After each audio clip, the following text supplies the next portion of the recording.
This is Andi Purewal for Boxing Social in association with Betfred. I'm joined by Dean Whyte in person instead of over Zoom. Dean, you're a busy man. How you doing? Listen, hella busy. Come on, my guy, Andi from Vegas. Remember, hey, we had some good times out there. Come on, it's all good. Super busy. Going to talk about my show quickly. Yeah, got a show next week. First promotional show, doing really well. More or less sold out. It's actually sold out, but I put out a few extra releases because, I know there's going to be rotation in the system. People are going to leave, people are going to come. And there was people saying to me, how come you didn't tell me? So I thought I'd get a bit more tickets. We bang them out. So we're going to have a good night. So we've got a stacked card, 10 fights or 9 fights, all been sanctioned by the British Boxing Board of Control. Good times, great prospects on the card. We're going to have music, we're going to have great food, we're going to have jerk chicken, lobster, fish. We're going to have a vibe, we're going to have a DJ playing, we're going to have performance, we're going to have the punch machine. Listen, it's going to be crazy. It's going to be a night of fun, action and entertainment. So even if you're a fan of boxing or not of boxing, you can come and have a good night. And we'll have drinks selling and tables and stuff like that. So listen, it's going to be a vibe and a vibe and a vibe, and you're going to be able to enjoy your most favourite thing if you're a boxing fan, boxing fights. Dean, you're just giving me a bit more insight into your show. We've done a couple of interviews about it previously and spoke about it, but it seems like you've got more details to be able to tell us all about now. A difficult time to start up a promotional company on the back of COVID and what have you. So what's made you so confident that this can work for you, and talking about the different things you're going to be bringing into your show? Okay, so look, let me give you a synopsis. It is absolutely the wrong time to get into promotion. And I've learned firsthand, and I've had a torrid 3 weeks or so of dealing with things, matchmaking, because I'm a bit of a perfectionist and wanting things to be good. I put a lot of time in, and I've really done a lot of things hands-on. Getting all the relationship with the ambulance, the doctors, the British Boxing Board, and the banner companies, food companies, Ringcraft, just everything, the mic man, a matchmaker that can get me the fights. I've had a horrid time with the first few matchmakers, weren't working, got a matchmaker, and he's done an excellent job. So credit to that. It was tough because of COVID. A lot of the journeymen have gone back to work, so we've had a horrid time. We've had matches, then it's cancelled. We've had matches, then it's on, then it's off. Then the board's not accepted them, then it's on, then it's off. And then in the end, I think yesterday, by the grace of God, everything's just kind of coming together.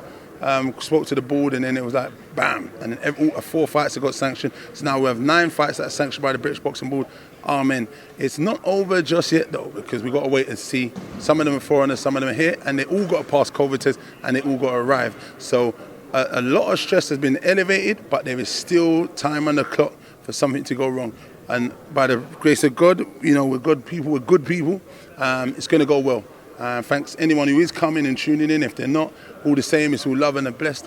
But we're roaring. I'm excited because this is my passion. I got a zest for this. So we've got great prospects on the card who's doing good time. 8-time national champion Georgie Mitchell, and a few other kids who I think who's there. Tony Bange, good kid, he's 7-1. Ziggy McCauley's 2-0. Luke Pearson, not sure his record. Alfie Clegg, who's making his debut at Super Straw. We've got Adrian Redmond, who's 5-0, super middleweight, big strong guy. We've got who else is there? We've got a heavyweight guy. Not quite sure of his name. He's just been added today. We just got him past. Who else is on there? I don't know how many names I've mentioned there. I'm kind of getting new to that part of the gig, but I've done all right. I think I'm not just Eddie Hearn just yet, but not far behind. So I think I don't know if I've overlooked it. Aaron Prosper, he's 1-0. He's a good kid, decent boy. So who else is there? I think Mo Malik from Luton. I think he's 5-0. He's at middleweight, good kid as well. So we've got a nice bunch of mix of guys. We're going to have a good night, and I wish all the boys well. And this is a platform for those boys to go out and kind of build and grow and learn and develop. So yeah, come Saturday night, November the 6th, you will be entertained. Dean, what is kind of your overall goal or ambitions with going into promoting now? Where do you see yourself taking off and BlvckBox taking off to? Do you know what? We've got to take one step at a time. Look, right now, I'm not going to lie, we've got a lot of love, we've got a lot of backing. The sponsors have been helpful. Shout out BoxFit, shout out Val, shout out Felicity Healthcare. Who else have I get? My nutrition, fruits. Who else is there? Time for Diamonds, my guys. Who else have I missed? Shea Butter. My guys' courier company. Sorry, I didn't get the name right now, but big up them. Listen, there's endless list of people who have been supporting and been there and got my back, and all of them have given time and, you know, backed what we're doing.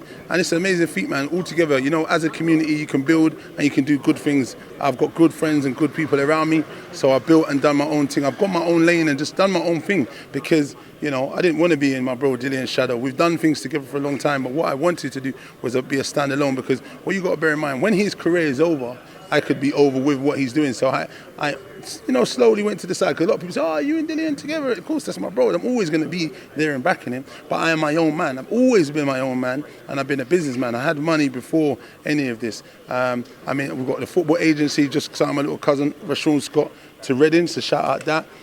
We've done the Music Boys. I've got them in films on Netflix Prime. You've got to watch out for that with the rappers. And then the promotion, BlvckBox Global. So right now we are flying. Shivas Regal, shout out them as well for the advert I've done recently for them. So we're flying on all cylinders and all fronts. And it's a good time to be alive, you know what I mean? You know, when you work hard and you're a God-blessed person, you know, irrespective of the hate and all these people do, I'm blessed, so I'm loved, and I'm just going to move forward and march on with what I'm doing, you know what I mean? So shout out to life and all the good people, the haters. Keep doing it, man, because you are the guys that kind of spur me on. And I always say that, and I'm always going to say that. Shout out to you guys. Dean, it's great to see you in such good spirits, but just moving forward and to touch on Dillian, he had a press conference yesterday just to address some of those sceptics about his shoulder injury. What have you made of some of the comments suggesting that he pulled out of a fight with Otto Wallin ahead of the Tyson Fury fight next year? I don't know, listen, you're going to get negatives, you're going to get positives. It's unfortunate that he is being questioned, because Dillian has been a man who's given a lot to this game, the sport of boxing, and you know, he deserves to have a time off. Look, I think they said they're going to put their medical records in it, it'll be shown, but he shouldn't have to do that, because he's been a warrior. He's fought champion after time after time after time, and he hasn't had his world shot. This is his moment, this is his time. Give him the benefit of the doubt, let him, you know, recover from his injury, and look forward to the WBC mandatory shot with Tyson Fury or non-Tyson Fury, whatever. If they want to elevate Tyson Fury, great. You know, just, you know, if you don't want to get in it, get out of the way and let Dillian fight for his title. He deserves it, and that's all I want to say. Just want to get your thoughts on that fight. I've seen an interview on the back of Fury-Wilder 3 where Dillian said he feels that Tyson's maybe slowing down a bit, which is why he's adopted more of an aggressive approach. Do you feel that's a correct kind of take? I would say, I think he's had 3 hard fights, the trilogy with Deontay Wilder. I'm sure that's probably taking something off the clock, but we've got to see. I'm not sure, but I can understand where he's going with that angle, but only time will tell. He's even said now he wants a bit of time off, and I think he duly deserves a bit of time off. He's had 2 years of training for a trilogy, fights getting postponed and moved back. He deserves his time off. If he is moved off, I hope for the WBC does the right thing and elevates him and let Dillian, elevate Dillian, because he's interim world champion. Just elevate him to the full world champion. Let him live, let him be, let him have his moment. You know what I mean? With this fight with Fury-Whyte next year, provided it all could just go to plan, how would you expect Dillian to have to approach it to kind of deal with Tyson's style? It's very hard. It's very hard. But Dillian's a monster, man. Dillian's going to come forward, he's going to press the action, and that's the way he's got to kind of slip and worry about the feints with Tyson Fury, and just come in and just go to the body, come upstairs and be rough and rugged. What AJ needs to do against Usyk, you know what I mean? But Dillian's the man that's the kind of guy that's going to come and put it all on the line and try and do that. Now, you've just mentioned AJ there. I know you have a good relationship with that team. Yeah, but good boys. I just want to get your thoughts on seeing kind of AJ floating about with different trainers, talking to them. Do you feel that's the correct move for him? Maybe he needs to take in something a bit rough, something a bit wild. You know, that stuff with Canelo's team, they're very good. They've got a great mindset. They're all winners in there and they're doing great stuff. So maybe that will rub off. And then he's gone to America and seen some other folks. I don't know. I don't have the answers, but I think he does need something different. But is there enough time to put that in and put it into action and it work? I'm not so sure. And Dean, just final one. Alan Savage Babic, Babic-Molina tomorrow night. And also Yusuf Kamaru and Juan Castaneda. 2 terrific fights.